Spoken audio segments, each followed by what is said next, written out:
All right, ladies and gentlemen, welcome back to the Writer Review, brought to you by 13K Productions.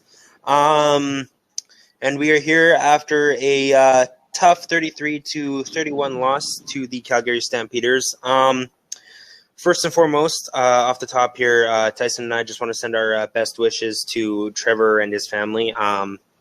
Something that, after I played the sport myself, it's something you hate to watch. And, but the thing is, he has all of Saskatchewan behind him. Anything you want to say about that, Tyson? No, like I started off last week, Caden, it is Sunday, and I want to give a shout out to our Lord and Savior Jesus Christ, and more specifically to Trevor Harris and his family. It looked bad. We'll hope for the best, but all prayers and well wishes are much appreciated by him, I'm sure. Let's start off the podcast here talking a little bit about about the offensive game last night. Really, until I noticed, really until we really got into the third or the fourth quarter after Harris came out. As tough as it is to say, I think Mason Fine really he looked a lot better than Harris did. I don't know what was going on.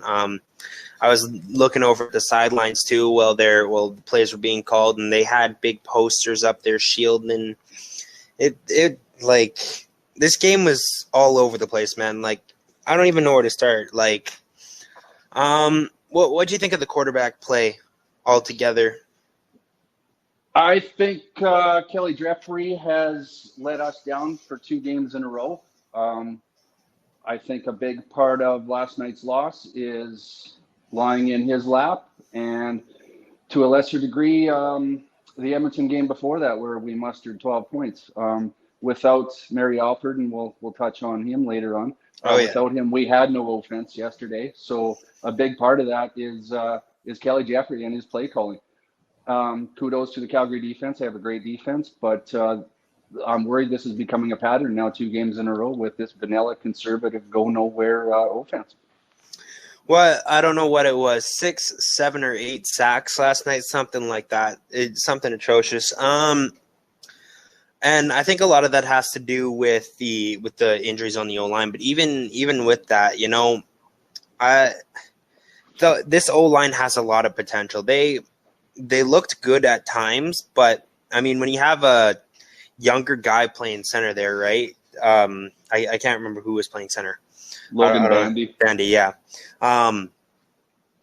They were talking about it last night. The younger guys, they look lost because they're playing in different positions, right? And they're being thrown all around the place. Is there any way you think that this O-line can really fix things without, Godber coming back? Or it's really hard to judge our O-line because we haven't had the same O-line lineup in consecutive weeks. It's a mash unit. It's unbelievable. Few things I jotted down. Eric Lofton, our new left tackle, again last game here. We have another new left tackle, and Lofton was a turnstile last night. Nobody played well on that line.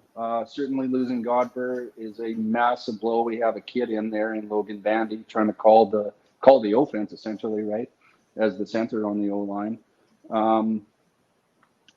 You can go online and read all you can about Rider Nation's opinion on Evan Johnson, and I'm apt to agree with them.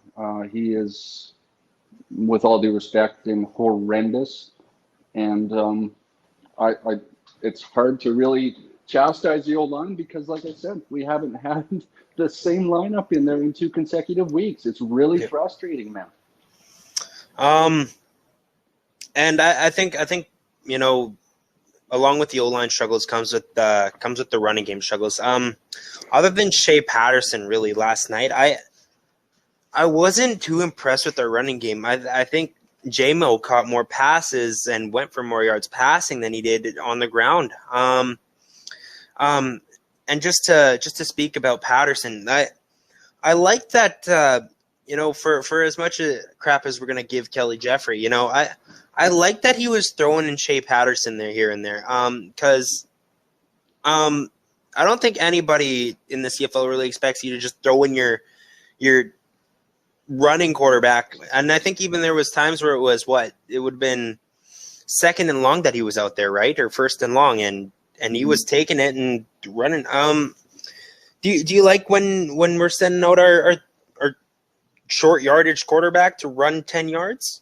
Yep, I do. I'm intrigued by Shea Patterson. He was the first overall pick in the USFL last year, I believe, which says something. On the other hand, he was also cut from said league too. So, pick your poison, I guess. But yeah, I do. He intrigues me. He has athleticism in spades, it would appear. And what I guess I don't mind him staying out there after a third and short. But let's not exclusively use him as a runner, because obviously that's a telegraph. If he's out there and all he does is run, then there's really no point in leaving him out there on 1st and 10 after gaining that third and short for a first down. But I am intrigued by having him out there. Yeah, for sure. I think, and to your point there, I think he only threw one pass, and it was to Morrow. It was a lobbed ball and over. It wasn't a bad pass, but I think he's more of a runner than he is a passer. Now moving on over to the receivers here. Let's talk about our 2 touchdown guys here, J-Mo. And yes, I have the stats here. He did do better receiving. He had 8 receptions for 63 yards, as compared to 9 carries for 37 yards. And then Tevin Jones had 3 receptions for 84 yards. What'd you make of that Hail Mary heave of a touchdown? Unbelievable. It was unbelievable. Honestly, I was still just in a state of shock. I didn't even really cheer that much. I thought the football gods are not going to smile on us 2 times in a row here.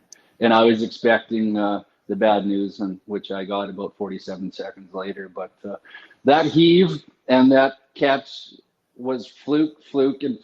Let's not kid ourselves. But man, was that exciting, though, wasn't it? Like, that's crazy. That never happened.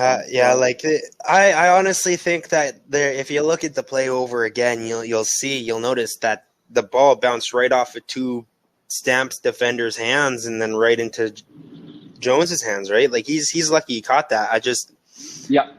I think he almost had a heart attack himself on that play because he ran into the back of the end zone and just fell down.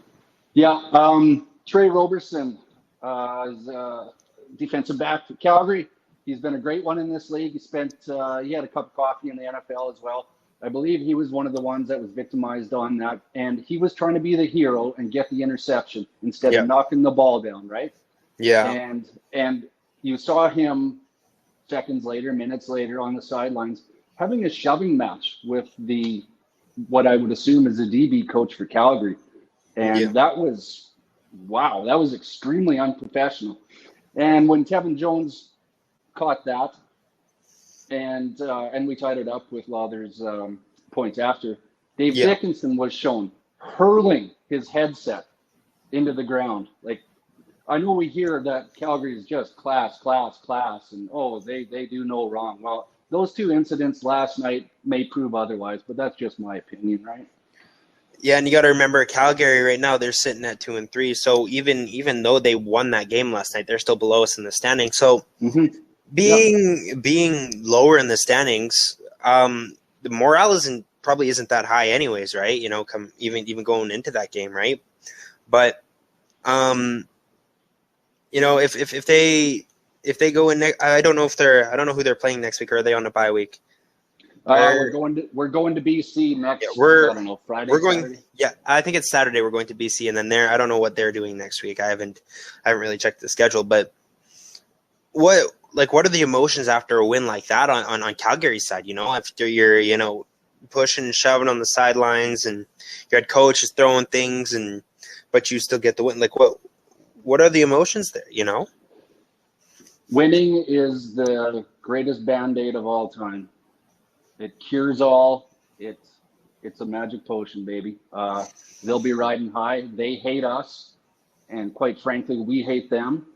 So for them to taunt the fans like they did last night and pull one out in our barn, I'm sure they're on cloud nine today, buddy. Yeah.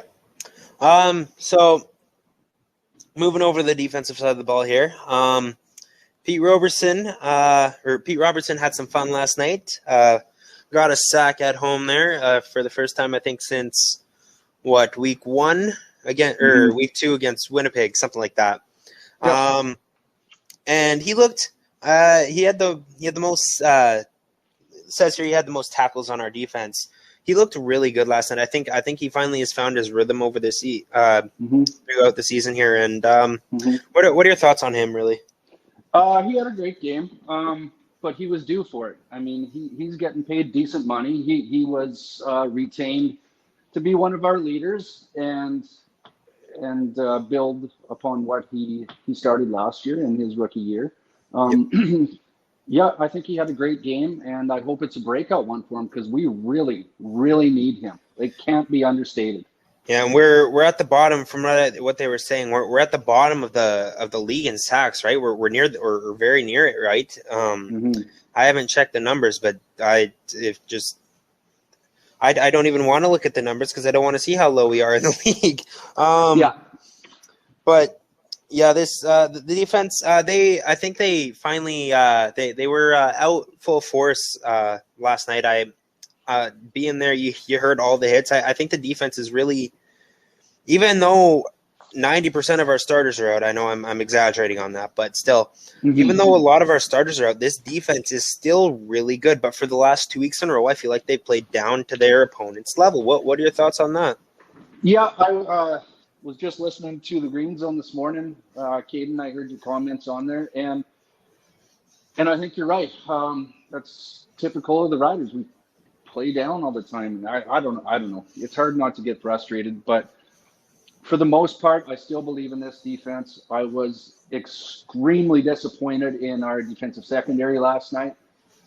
I don't profess to be an expert, but it looked like we were 5-10 yards behind everybody and playing man when we should have been playing zone or vice versa, what have you. So for the most part, I still believe in Shiver's defense, but for goodness sakes, like when they had to tighten up, we were given the miracles last night, and with 42 seconds left, all we had to do is make 2 stops, game over. We walk out of there, we're 4-1.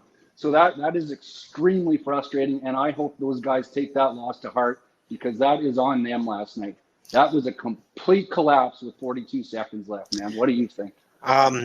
Yeah, I saw after the game, Jeremy Clark was just in tears. But I was gonna ask you about that. That I think that last play there where Mayer should have been sacked easily. He had three Riders, D linemen around him. He heaves the ball up, and I can't remember who caught it. I think it like I'm just gonna throw it a guess here. Say Bagleton, because I mean Bagleton was all over the field last night. Yeah, he was. Yeah.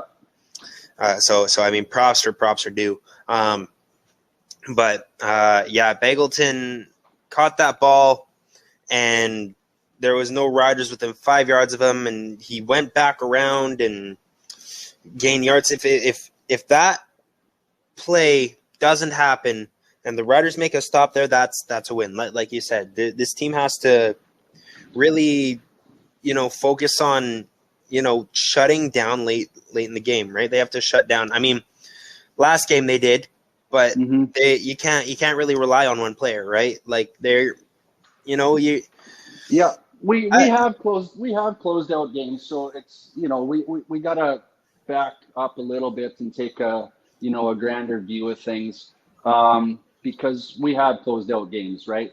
The opening game of the year, stopped them 3 times on the 1 yard line. Boom, that's the defense. We win the game. And then Nick Marshall back to back, right? Like, so the defense has closed out games. Yeah. But last night, it's still pretty Fresh. I'll admit that. But with 7-9 seconds left, whatever it was, the only play Calgary had, they needed to gain 8 yards to make it a realistic field goal, right? Yeah. So the only play they had was an out near the sidelines because they have to get out of bounds, right? And they're only trying for 5 to 8 yards or whatever it was to get into Paraday's range, right? So Yeah. I just don't understand how the defense was guessing on that. I don't get it. Like it, you know, that's we have probably one of the best. I'd say I don't know if I'm a little biased here, but one of the best defensive coordinators in the league, hands down. I still think so. But he's not young anymore. He's been doing this quite a while. Like as an assistant for quite a while, and now as a head defensive coordinator. I think he's been our head. I think he's been our head honcho since Jones left, right? Left. Yeah. So, I still have faith in Jason Shivers, but I mean the shine is kind of coming off the silver a little bit. I don't know. I'm sure we'll work through it, but man, it's obviously I'm still pretty frustrated. But yeah, you know the sun will come up. And also, quick before we move on to the special teams, there, Deontay Williams finally intercepted the football. I don't know if you watched that play. I'm sure it was in the highlights. How on earth did he come down with that? I thought I lost track of the ball. What a play! What an eye for the ball that kid has. Yeah, he's a keeper, like we talked about previously. He was a star coming out of training camp, and it's kind of looking like to me, depending on how the ratio and all that jazz shakes down, but it would not be surprising to me to see Deontay Williams take over for Jeremy Alexander. Jeremy Clark. Jeremy Clark, thank you. Yeah. On a permanent basis. I'm a big fan of Williams. He's doing great, and he's brand new, right? Yeah, it's amazing to see. So now everybody's been talking about this. Everybody's been waiting for us to talk about this. The special teams. Lowther is 1 for 2, longest 36 yards, scored 7 points, and then Mario Alford, 9 returns, 237 yards, 2 touchdowns for number 2. His longest is 94 yards. Before we touch on Alford, Lowther. I'm still in Brett Lowther's corner. I am glad to see that they signed another kicker. That is Canadian Campbell Fair. Yeah. Comes to us from the Ottawa Gee-Gees, I believe, and he's had some success down in the CIS, or U Sports, or it's called now. So I'm still in Lowther's corner. But again, and this sounds broken record-ish because I know we've said it before. I certainly have. Many times. Yeah. He missed a 54-yarder that could have secured us a win, and Paradis made a 50. I mean, these are facts. Like, I understand it's 4 yards different, yada, yada, but the fact is, other kickers seem to be making these game-sealing field goals, whether long or short, and Brett doesn't seem to be doing that for us. You know, I'll entertain any discussion on that, but, you know, I don't know. We'll see where it goes. I think the only kicker with, less field goal percentage, or I guess less kicking percentage would probably be Dean Faithful, and that is never company. That's never company you want to be in, man. No, never he's company. Like a 37-year-old rookie, man, from Australian rules football. I think so, probably. So, oh well. Last but not least, before we end off the podcast, Mario Alford. My fantasy team is looking absolutely phenomenal just off just on the back of Mario Alford. I'm so upset that I didn't make him my double points this week. Should have done that. But what are your thoughts on that? I think it's tough. If you have an empty jersey at home, and I've always got an empty jersey in the closet over here. I buy them all the time and don't do anything with them until the urge strikes. If you have an empty jersey, I would get number 2 Alford on it. He is the best kick returner I've seen in Saskatchewan in probably, if not my whole fandom, most of it. He is worth the price of admission. He is got crazy shifty moves, and he's a north-south guy. I can't say enough about him. He's a great teammate. Everybody loves him. and now the rest of the league, well, and last year too, I suppose, is starting to take notice. If you've got an empty jersey, get number 2 Alfred on that. He's one of the best I've seen in the CFL in the last 20 years. Yeah, and I've chatted with him a couple times. Great guy, absolutely, Yeah. like amazing person. You know, he seems like it. Yeah, he's fun to talk to. With the note on that, he already has 6 touchdowns with the Riders, tying a career franchise record with for return touchdowns. Yeah. So when I was younger, I was thinking about this before we started recording here. When I was younger, in the Gizmo Williams days, maybe a little bit after that, we recruited a guy from some unknown fly-by-night league down south named Willis Jaycox. And he was the first returner in Saskatchewan that I remember being a fan of, and like, holy cow, dude. So yeah, Willis Jaycox, Corey Holmes, at this point, both great returners for the Riders, ones that stick in my memory. At this point, though, I think Mario Alford has surpassed them both. Well, I guess that pretty much does it for this podcast. Make sure you guys like, comment, share, subscribe, do all that fun stuff. You know, this it's a dream for us to make a living doing this. So if you guys can help out, you know, anything you want to promote, Tyson? Nothing to promote too much. I just want everybody to take a moment and hoist up a prayer for Trevor Harris. And, you know, thanks for listening, guys. Let's take care of each other, and let's follow God and have fun. Yes, sir. All right. And we will see you guys next week after the Riders have taken on and hopefully beat the BC Lions. Yes, sir.